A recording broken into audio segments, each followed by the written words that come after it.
Ginuso karon sa 20th Davao City Council ang laraw nga pagdugang sa annual subsidy sa mga senior citizens sa Davao City ug himuon na kini nga 2,000 pesos.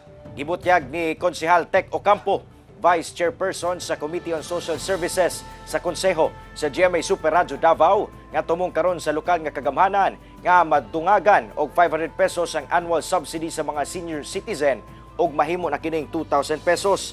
Dugang pa ni Ocampo, mamahimo nga maka-avail ang mga kwalipikadong senior citizen nga nag-edad og 60 hangtod 64 anyos. Sigon sa konsehal, aprobado na sa unang pagbasa ang resolution nga nag-amyenda sa annual subsidy sa mga senior citizens sa Davao City. Dako sab ang kalipay sa pipila ka mga senior citizens sa dakbayan sa Davao sa laraw sa 28th Davao City Council. Sa pakikinabi sa GMA Super Radio Davao kang Dolores Gonzaga, usa ka 70 anyos ug benepisaryo sa Senior Citizen Annual Subsidy sa syudad, nga dakong tabang kung madungagan og 500 pesos ang ilang madawat.